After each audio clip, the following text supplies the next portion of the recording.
She crossed an ocean at age 9 and found her voice on the prairies of South Dakota.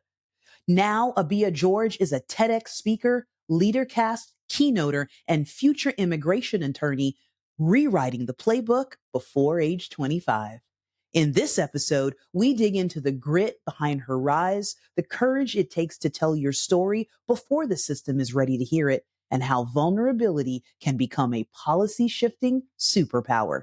If you're ready to swap safe talk for brave change, this one's for you. Welcome, relational leaders and listeners. This is Cultivate, your podcast destination where we celebrate thriving relational leaders and encourage each other along the influence journey. I am Wendy F. Adams, your host and strategic guide. I believe work shouldn't be a four-letter word, but should inspire, challenge, and fulfill. Through a high challenge and high support model, we will explore the recipe for relational leadership that drives meaningful change. After all, as leaders, we're either driving progress or we're driving the problem. So let's grow together. Welcome back to a fresh episode of the Cultivate Experience. Today, I have the pleasure of welcoming an awe-inspiring emerging leader who leads with curiosity. Abiah George, bold and brilliant trailblazer. I am thrilled to have you join us for the Cultivate Experience.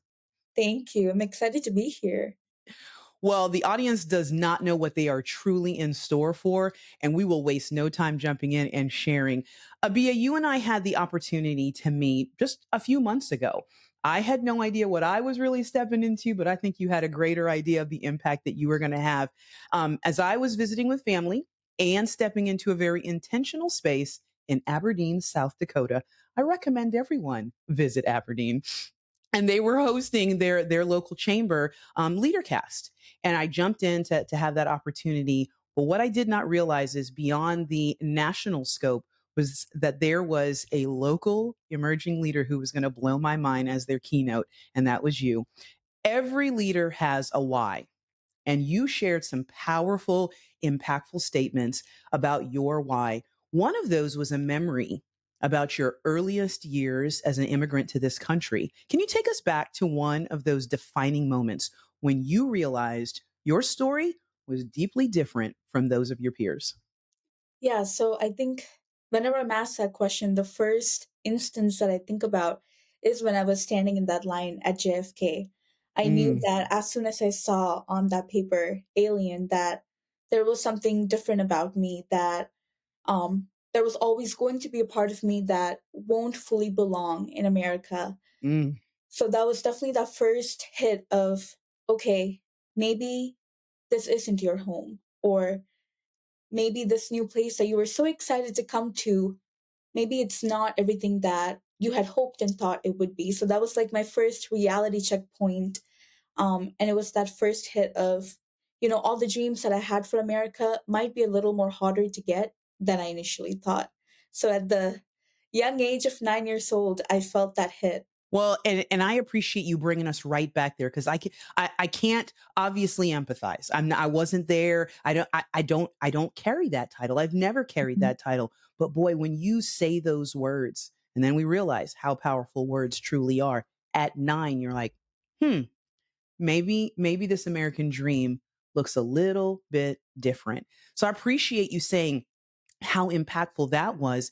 And then we get to hear where that propels you moving forward. So we know here at the Cultivate Experience, relational leadership. It's that grounded, self-aware, authentic space that makes leadership really drive. That's the driving force behind. How did now we go from JFK, you eventually get to middle America, Aberdeen, South Dakota, so different from your home in India.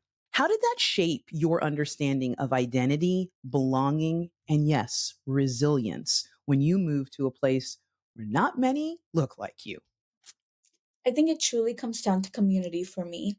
Um, a lot of times, like I'm asked, like, there is not a lot of people that look like you in Aberdeen. We're a town of 28,000 people, and um, there's maybe three Indian families in the entire town. And even as we're from different parts of India, so culturally very different. But I have learned that the family and the community that you have, the ones that you choose are the ones that are the most impactful, and the ones that pretty much form you into the person that you are today. When I moved here in high school, I was the only Indian kid in my high school. And I remember looking around and just being like, oh, wow, like this is going to be a change because during middle school, I was in North Carolina because that's where my mom was getting her PhD. And the shift from North Carolina to South Dakota was very, very different. But right away, when I moved here, I got involved with speech and debate, found a community through that. And some of the best friends that I made in high school are still my best friends, and we are blessed enough to go to college together. And I've been able to find that same sort of community and supportive environment in my university as well. So that has been really awesome. And I think a lot of times when we think about community, I think we forget to think about our communities, like our networks at large. People who show up for me are not always like my best friends. It's my best friend's best friend or her mom, like the people that are connected to us because of the people that are close to us. And I think in Aberdeen, especially, we do a really good job of building that close knit community and forming those relationships. So well said. I mean, you hit so many just gold nuggets there as far as chosen, right? This is Mhm. not all about what, as far as community, and you didn't say the word family, but that circle of support, right? That's around, and how exponentially there are ripples to that effect. And that not only are you have that surrounding, but you are now a part of someone else's community. You're a part of that engagement process. I also cannot overlook the fact that you pointed out a very key fact. Other families from India, not many, were there in Aberdeen, but just because doesn't mean everybody in India knows everybody. I mean, you know what I'm saying? There's those differences. And so that's what really engaged me so much as you shared and we interacted engaged just, months ago, was that just these key points of understanding, you educate as you are inspiring. And that's the key to what I think when we talk about influence and leadership, is that leveled up space. And I just, I'm in awe. I really am. you Thank you you. model this kind of leadership for now your peers and those who are coming behind you. Who modeled this for you? Um, I think with how I've grown up being moved around the place, I like to think of myself as like a collection of the people that I've interacted with and the experiences that have shaped me. So I'm truly like a culmination of all the things that have happened to me. But I would say at the core of it, there's two people. First is my mom. She has always just been the strongest advocate for everyone that she cares about and those that she does not even have personal connections with. Anyone that needs a voice, she's always found a way to be that voice. Mm, And she's just so resilient.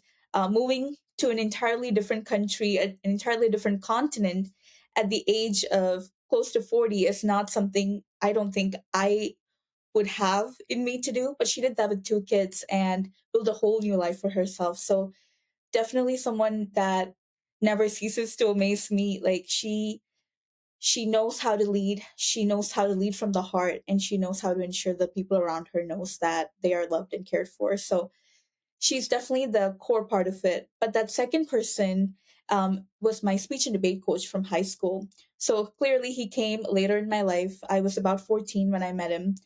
But he challenged everything that I thought I knew about family. mm, Truly, the friends that I created in high school, the relationship that I built, um, just everything that I thought I knew about family and your community was truly challenged by him because when I couldn't drive, he was like, well, you can ask for people that are not your family to drive you. Ask your friends. When we were living by ourselves, like when my mom had to go to conferences, like he'd be like, well, if you need like a place to crash, like you can come over. And just like with everything, when sometimes with immigration, when it got difficult, he always would tell me, like, I'm always here for you. Like, this is a struggle that I will never understand, but know that I'm always here for you. Like, I'm always here to listen to your story, and I'm here to help you find solutions the best way I can.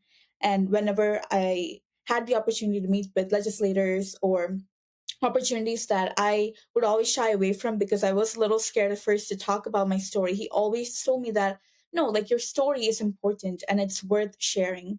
So he's definitely framed me in terms of leadership that way too, because I think a lot of times we think leadership is showing people how to lead, but more than showing people, it's also empowering them to know that they have it in them to go and do the thing. So, and I think we forget that a lot of times. Like, and that I think is the key to unlocking that hidden potential within people.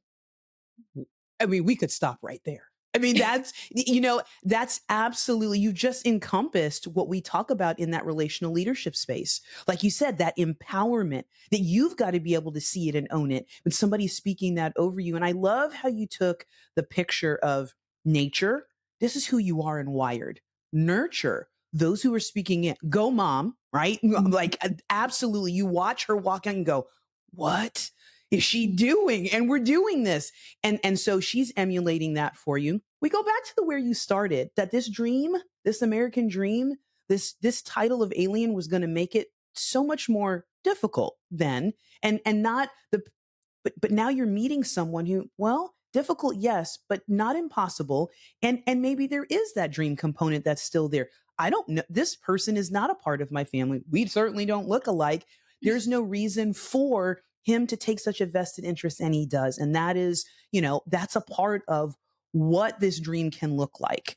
And then your responsibility of how now you get to walk that out. And that's that part of nature, nurture, and then choice. You have to now make a choice of what are you going to do with those two truths and how you now walk it out. And I think that's the beautiful picture that you paint as we then now walk into this challenging space.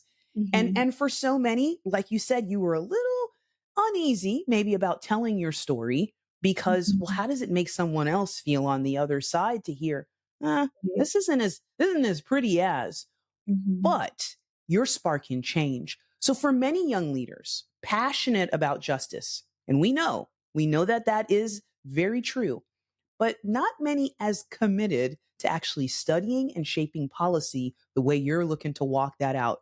What do you say to students, your colleagues, other emerging leaders who feel the weight of these systematic problems but don't know where to start? What does that look like? Yeah, like I said, speech and debate was a huge part of my life. So I truly do believe in the power of storytelling. I think on a fundamental level, the way we connect with one another is by sharing with each other what we go through. And I think a lot of times we struggle to share our stories because we don't want to be looked at a certain way, or we don't want people to think that we're throwing ourselves a pity party or things Mm. of that nature. But the reality is that if we don't share our stories, people won't be able to understand us. We can't build the bridge of empathy without being able to be a little bit vulnerable.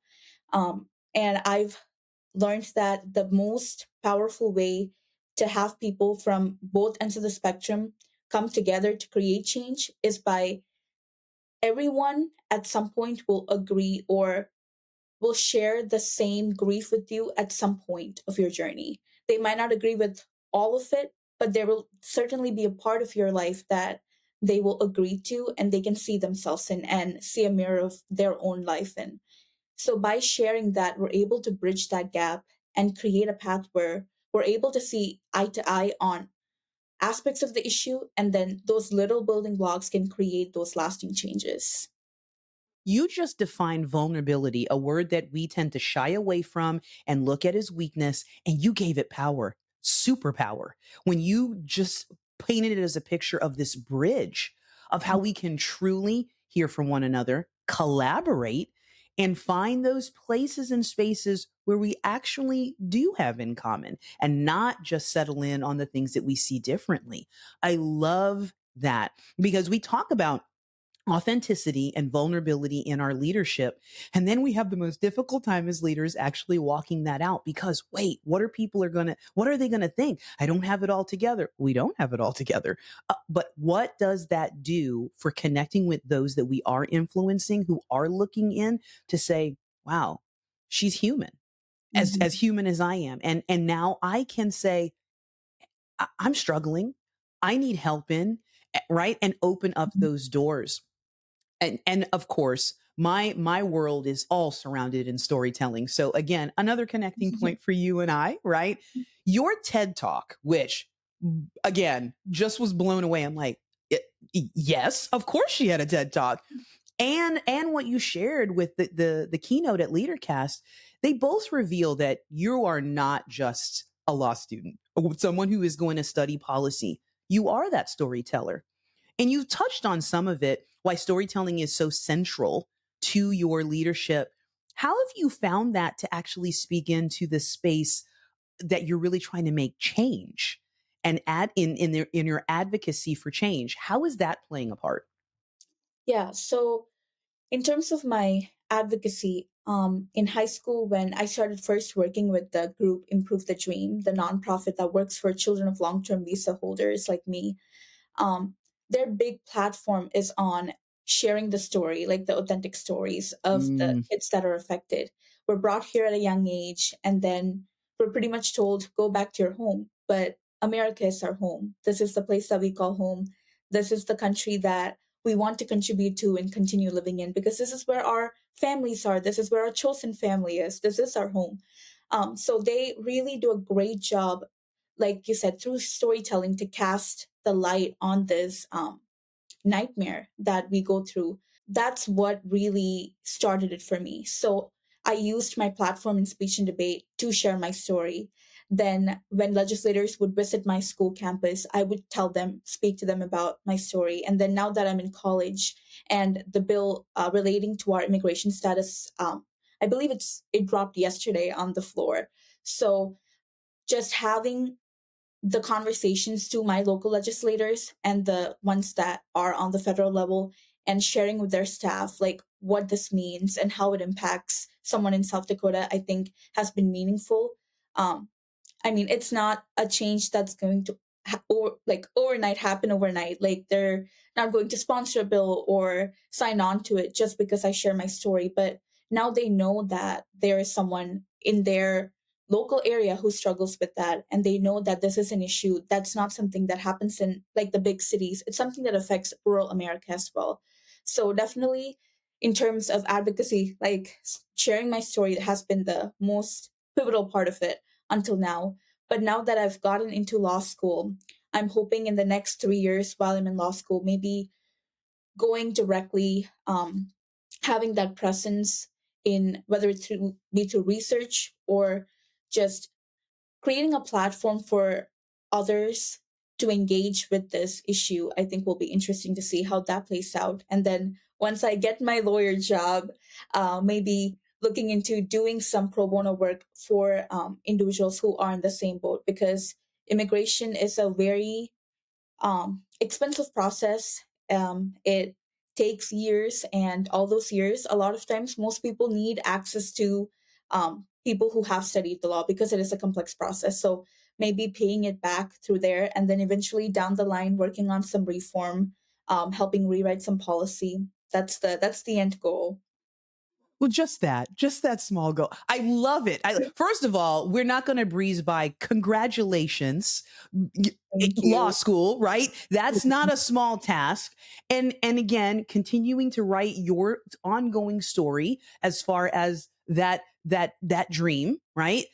You Mhm. didn't know at 9 what it was all going to look like, and it's still unfolding. But I do love the fact that you've brought to light the relatability and how important it is to relate human to human, even if it is someone who is, like you said, legislatively, they're on the federal side of things, and you Mhm. may not be face to face with them, but you're face to face with someone who is going to be face to face with and how that translates. That's not just happening over there. I don't know if we have time, but I know one, and I will not get it right when you did the math. the Mm-hmm. numbers, the number of years that it would be for the way the process is currently set up. I think we're talking great grandchildren would be involved by the time, and simply that means it's broken. And it's Mm-hmm. a system that we can't just keep saying is broken. We have to address that. And again, the story helps to take it from, well, it's just policy to no, it's people. Mm-hmm.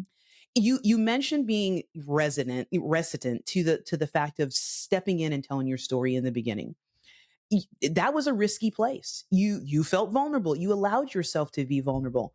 What? Who? What was that combination that gave you the courage to say, this has to happen? I've got to tell my story.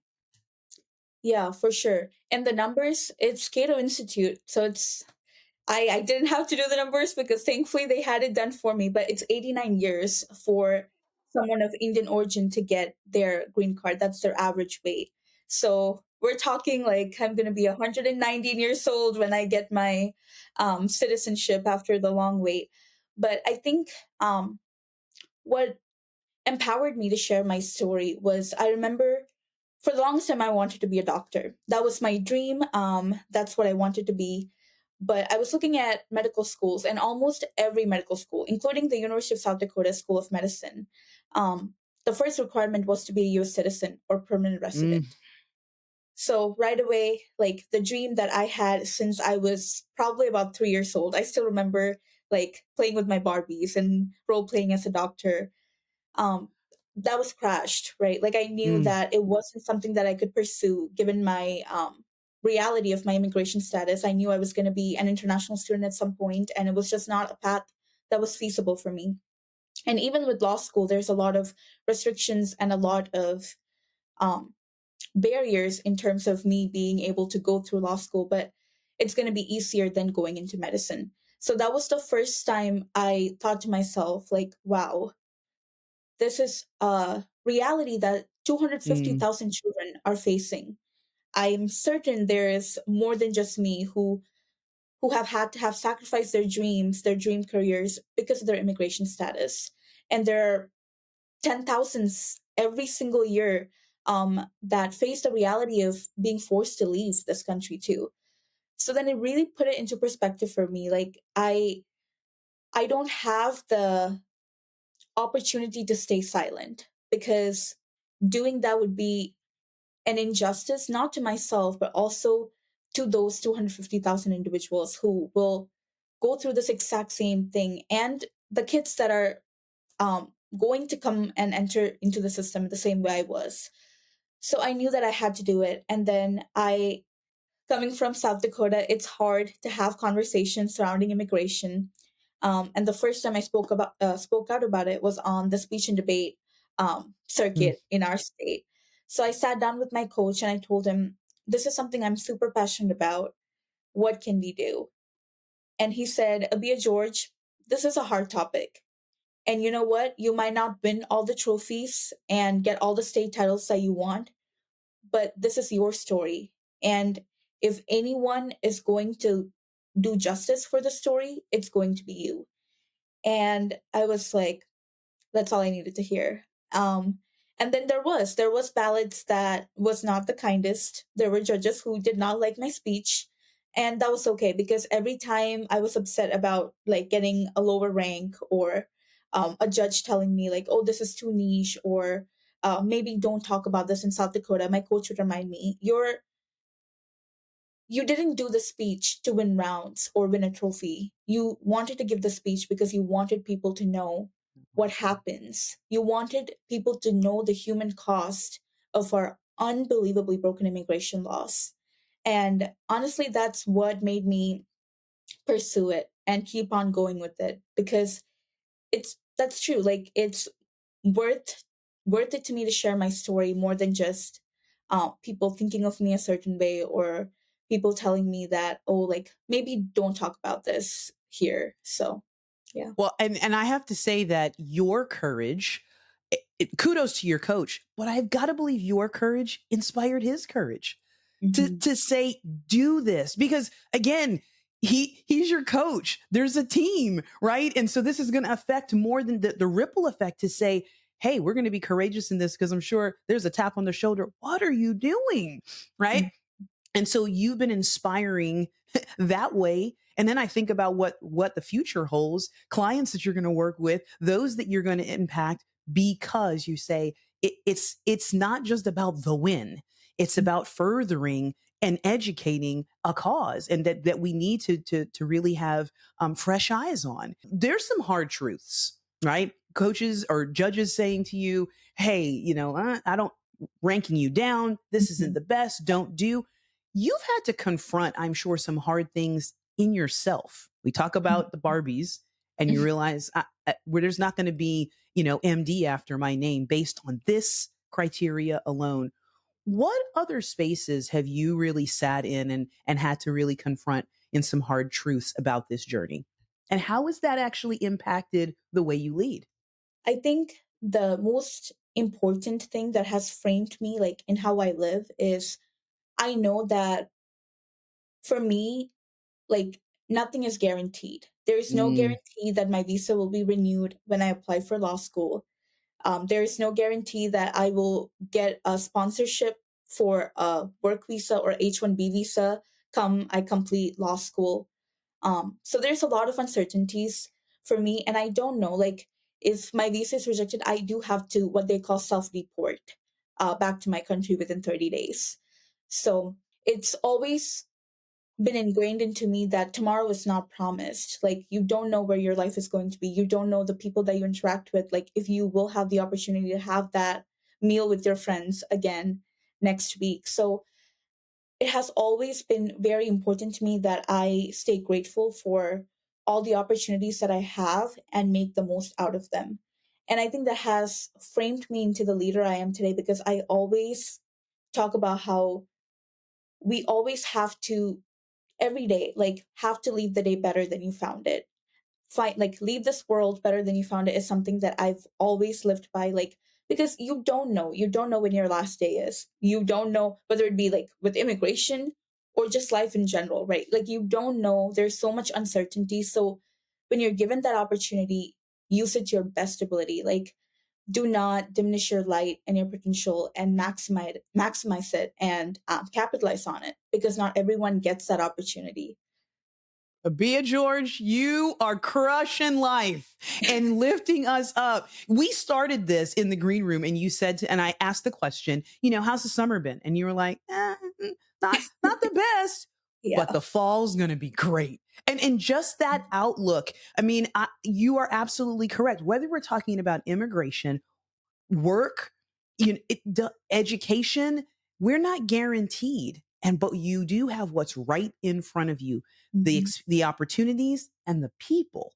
And what are you doing with that? And how are we leaving it better than we found it? I want to know what keeps you this grounded, this bold and confident this insurmountable 89 years are, in this particular situation. And like you said, the uncertainty, what is your grounding? Yeah, I think I remind myself that if I don't take action, if I don't share my story, if I don't equip myself with the knowledge to go and fight for this change that is so desperately needed, others, again, like, don't have, there's people who don't get that choice, who don't have that opportunity. So just ensuring that every day that I wake up and do my best to make sure that no other kid who's 9 years old feels like they can't achieve their goal, Mm. or they can't pursue the dreams that they wanted just because of their immigration status. I really do think that's what keeps me going, because I know that we are capable. We as a country are capable for a better tomorrow, because the kids that come after me, they deserve better. And if people aren't willing to take that action, if people aren't willing to share their stories and be able to have those hard conversations and uncomfortable conversations, their story will be the exact same as mine. And I don't want that to happen. I want them to have a better story and more opportunity and more access. Talk about leaving it better than you found it at some deep costs. Those courageous conversations that you're having, that's encouraging and inspiring others who don't even know that they're sitting in that space just yet, like the ones that are just coming in. And so I have to, as we round the corner and close up our conversation today, which we could just keep digging in. I do have this courageous question for you.